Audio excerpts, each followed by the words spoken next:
Hello and welcome back to the channel. Thank you for 451 subscribers. Again, let me know what you want to see. This is the last chapter of this story. I don't know if it will conclude or if it won't. That will depend on the writer of this story. The story is not mine. And let me know what else you want to see. I could do something from a different anime, or I could just do another one from this anime, or I could even do Derry, as in Draco X Harry from Harry Potter. Yes, I am a Derry fan. Okay, let's get started. Quick warning. Things do get a little heated, but nothing too bad. So there's a line warning. It's nothing too bad. Just you know what? Yeah, it's not too bad. It's not exactly child friendly, but it's not too detailed. I don't know. I'll give you a warning on a heads up if you want to skip it.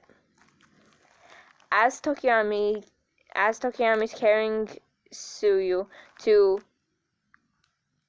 his room, Tsuyu groggily opens her eyes and yawns. "You awake?" he asked, looking at her. She just nodded.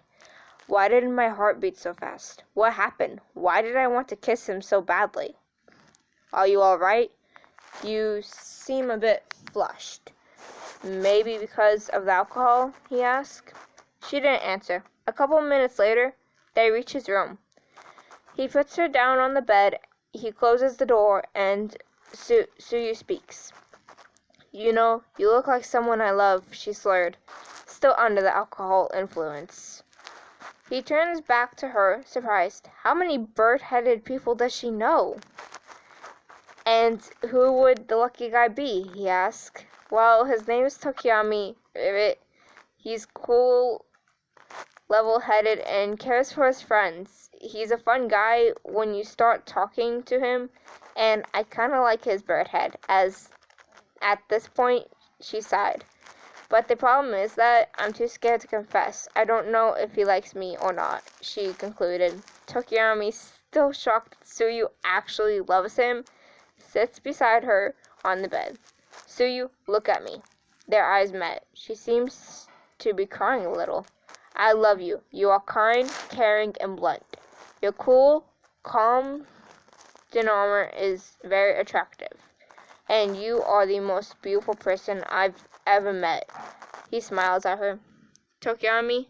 She grabs his shirt and yanks him forward, kissing him. Tokoyami returns the gesture.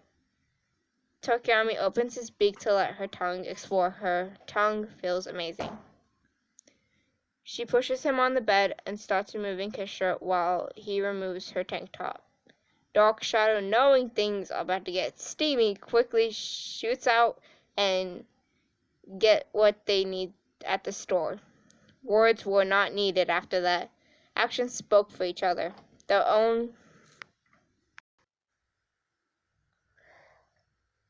words were not needed after that. Actions spoke for each other. Their bodies heated, their legs entwined with each other as they pressed closer together. Their hands explored, lots of touches, sounds of pleasure, and more. They were both satisfied after the event.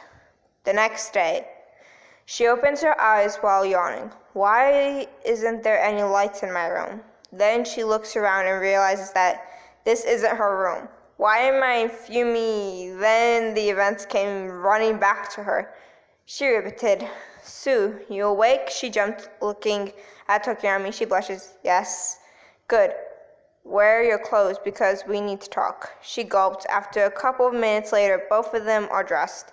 They sit on his bed in silence before he speaks. "Sue," he starts. "Do you remember anything from yesterday?" he asked. She nodded. "Good. Tell me, when you said that you love me, are you genuine or is that the alcohol's influence?" he asked, slightly trembling. She paused before answering. "Yes, Tokoyami, I genuinely love you, and sorry for the event last night." She hung her head in shame. Seeing this, he used his fingers to comb her hair. "It's okay. I know that you were starting to feel horny and wanted to mate in March like a normal frog would.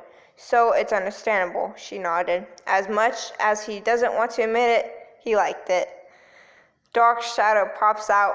Shut up. He is now beet red. Both Dark Shadow and Sue laugh. Now that the important stuff out of the way, would you like to go see a horror movie with me? He asked while rubbing his neck. She paused.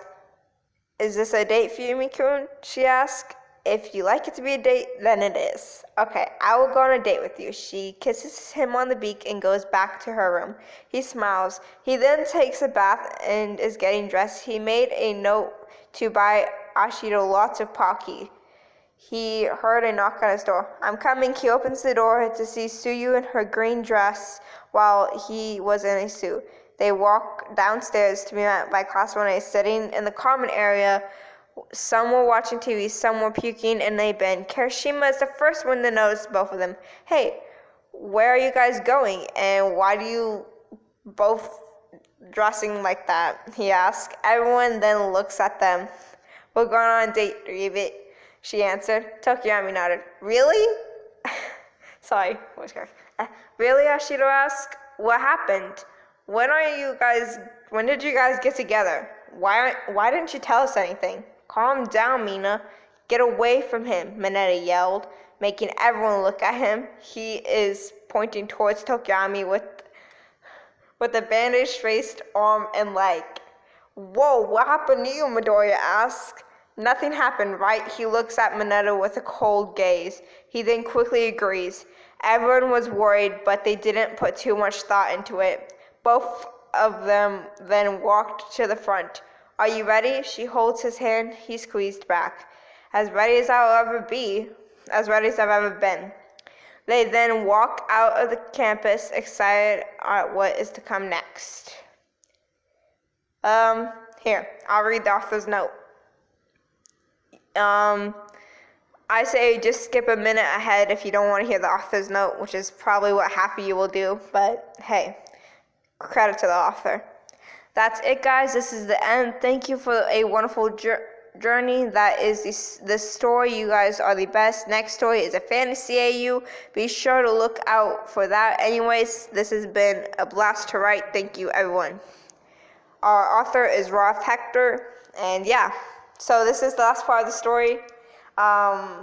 Thank you guys for so much subscribers. Really appreciate it. Sorry for the voice change. I know it's gonna sound weird on recording.